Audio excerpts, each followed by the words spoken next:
Sofia itu walimahannya sederhana karena pada masa itu maharnya tuh cuman keislaman diri Rasul. Karena pada kondisi dia berperang, dia dalam kondisi berperang, jadi tidak ada memungkinkan untuk adakan perayaan yang cak mano. Jadi apa yang ada, makanan yang ada di sana dikumpul ke itulah dimakan. Pada saat itu Sofia berusia 17 tahun, jadi muda nian. Tapi lebih muda Aisyah. Aisyah kemarin kan waktu dia dipinang itu 6 tahun. 9 tahun itu dia baru diajak serumah dengan Rasul. Dia itu waktu itu 17 tahun menikah dengan Rasulullah. Tapi sebelumnya dia sudah menjadi jandanya dari orang Yahudi. Bukan Cak Aisyah. Aisyah itu memang muda tapi gade. Cuman ada syaratnya. Boleh menikahi, boleh 3, 2, 3, 4. Tapi kalau kamu tidak bisa berlaku adil, cukup satu saja. Itu Quran yang ngomongnya. Intinya kan adil. Dan kalau jingok di sini Rasulullah ridho dan istrinya ridho. Istrinya tuh ridho bersuamikan dengan Rasulullah. Ridho dengan apa yang diberikan termasuk nafkah. Ada juga kan Aisyah sama Hafsah itu menuntut kok minta ditambah ke jatahnya cak itu Tapi kondisi Rasulullah kan cak itu. Jadi ditanya, kalau kamu nak ini, maksudnya tambahan nafkah tadi, aku akan berikan. Tapi kalau kamu memilih Allah dan Rasulnya, itulah cak itu. Yang ada pada Rasul ya itulah. Jadi keridoan itu memang yang mengantarkan kita ke surga. Ridho itu kan artinya keikhlasan kita menerima sesuatu yang ada yang diberikan oleh Allah. Itulah syarat ya diterimanya amal. Rombongan dari Rasulullah dan para sahabat serta Sofia tadi pada saat itu tidak membawa masuk istrinya ke rumah-rumah istrinya. Maksudnya tuh tidak dikenali dulu cak itu karena takut bahwa Sofia itu berasal dari orang Yahudi. Dan orang Yahudi itu terkenal membenci orang Muslim. Jadi mereka itu mencemooh Sofia itu dengan kata-kata yang jelek, cak itu diejek-ejek. Rasulullah untuk menjaga perasaan Sofia juga, jadi tidak diperkenalkan dengan istri-istrinya dulu. Walaupun akhirnya memperkenalkan Sofia ini termasuk istri yang pintar juga. Yang didekatinya yang pertama kali adalah anaknya Fatimah, anak Rasulullah Fatimah. Fatimah itu diberikannya anting-anting sebagai hadiah. Ya sama lah cak kita itu untuk mendekati seseorang ada cara Nah, mungkin dia nak ngambil hati anaknya Rasulullah, dekati anaknya Rasulullah. Yang paling bungsu itu Fatimah, yang paling hatinya yang paling lembut. Jadi didekatinya, dibawanya hadiah, dibawanya anting-anting untuk Fatimah. Karena kata Rasul tahaddu tahabbu. Jadi sering memberi hadiahlah maka kita akan saling mencintai.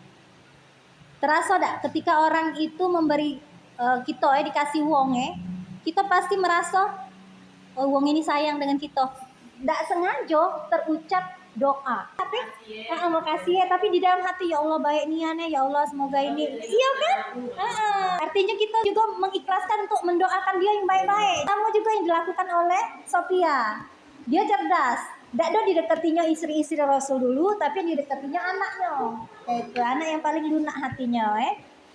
Nah, Anas bin Malik berkata, Sofia pernah mendengar berita bahwa Hafsah ini adalah anaknya Umar yang juga istrinya Rasul. Hafsah berkata, dia itu anak orang Yahudi. Dia ngatai anak orang Yahudi. Sofia itu menyebut bahwa Sofia itu anak orang Yahudi. Sofia nangis mendengar kata-kata itu. Ketika Rasulullah masuk ke rumahnya, Sofia masih menangis. Rasulullah bertanya, apa yang membuatmu menangis? Maka Sofia menjawab, Hafsah mengejekku dengan mengatakan aku adalah anak Yahudi. Lalu Nabi menghiburnya. Sesungguhnya engkau adalah keturunan Nabi. Yahudi itu kan anaknya dari Yakub Itu kan rombongan anak-anak keturunan Yahudi sebenarnya. Cuman kagak ada yang menyimpang. Cara Rasul menghibur istrinya. Engkau adalah keturunan Nabi, pamanmu juga Nabi, dan sekarang suamimu adalah Nabi. apa yang bisa dibanggakan oleh Hafsah atas dirimu?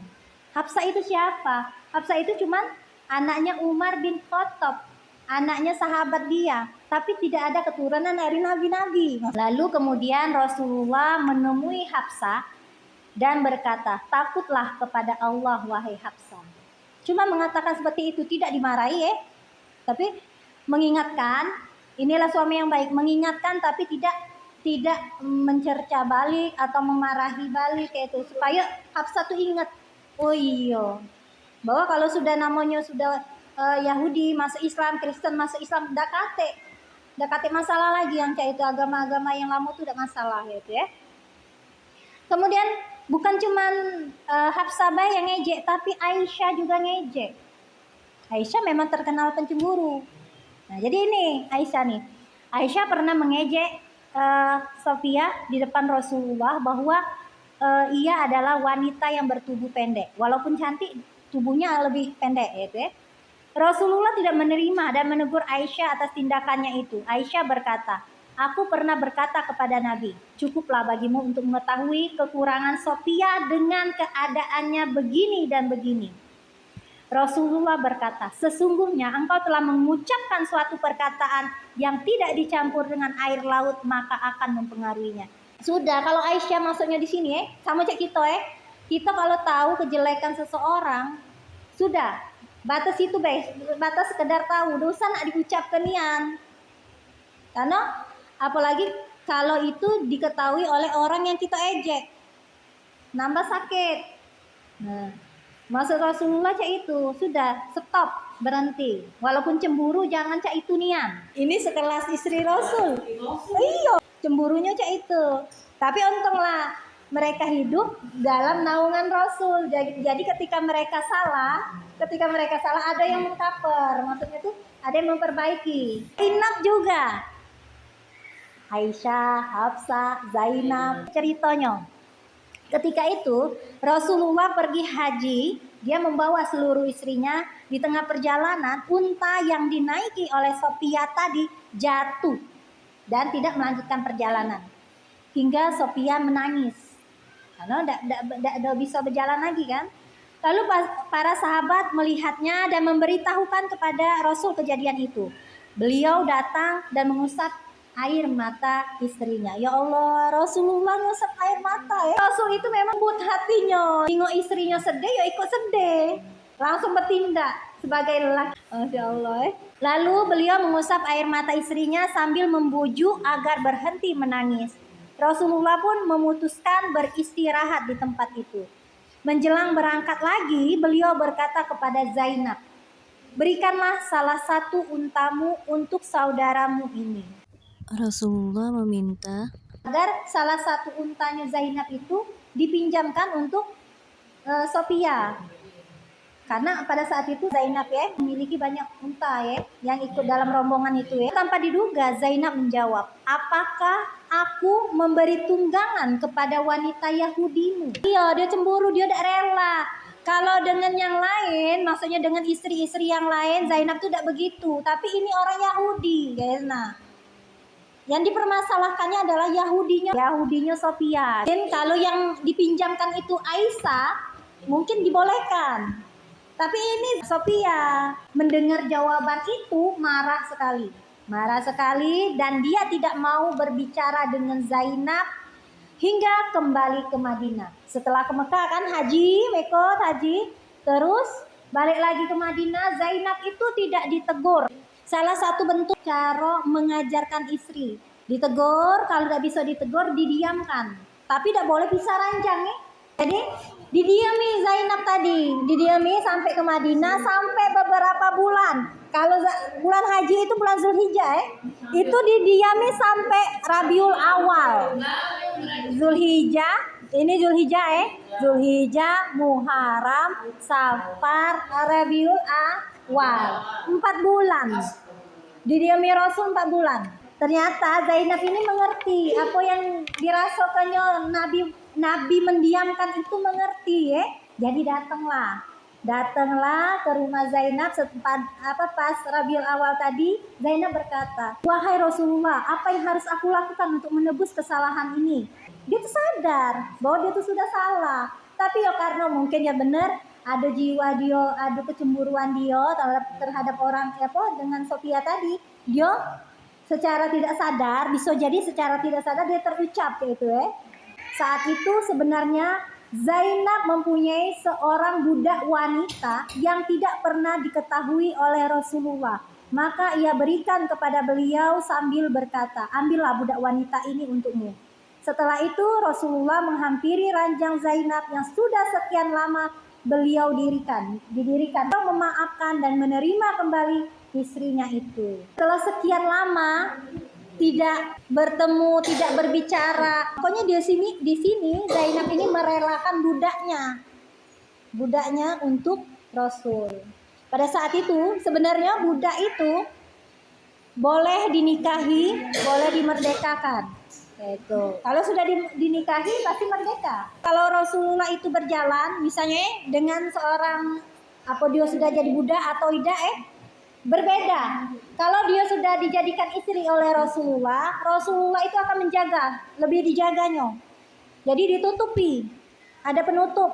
Jadi orang-orang itu, para sahabat itu tidak tahu kalau itu tuh istri Rasulullah, tidak kelihatan wajahnya. Tapi kalau dia cuma sebagai budak, itu masih nampak. Zaid bin Aslam menuturkan bahwa ketika Rasulullah jatuh sakit, kemudian mengantarkan ajalnya, Sofia berkata, wahai Nabi, sesungguhnya aku lebih senang jika penyakit yang dideritamu itu pindah ke tubuhku. Istri yang lain mencibir. Dia tidak suka. Dikiranya Sofia itu cuman manis mulut baik. Maksudnya itu bukan kata-kata yang dari hatinya. Maka Rasulullah berkata kepada istri-istrinya, muntahkanlah. Beliau berkata, cibiran kalian terhadap Sofia itu demi Allah, ia telah berkata jujur kepadaku. Apa yang diucapkan oleh Sofia itu adalah suatu kebenaran, bahwa saking Sofia itu mencintai Rasulullah, dia rela agar dia yang merasakan sakitnya. Apalagi anak belum bisa ngomong apa-apa, sakit, kita lah ada pacak tidur, anak ada pacak tidur. Nah, rasanya lo malah sakit itu untuk kita, tapi tidak boleh cak itu berdoa cak itu tidak boleh. Iya tidak boleh. Iya kalau kita belum tahu, aku juga galak juga coba cak itu. Kalau kita lah sudah tahu, insya Allah semua yang kita tidak tahu sebelum kita tahu itu dimaafkan. Tapi kalau kita sudah tahu tapi kita tidak melaksanakan, nah itu sudah dijatuhi hukum. Nah itu bukan berarti kita takut untuk belajar segala-galo. Tahu hukum, jadi aku takut ke ini. Tahu hukum jadi ke ini. Makanya diiringi dengan istighfar. Apapun yang kita lakukan, kalau diiringi dengan istighfar, berguguran. Sofia binti Huyai berkata, ketika Nabi sedang beriktikaf. Iktikaf itu berdiam di masjid pada saat 10 Ramadan terakhir.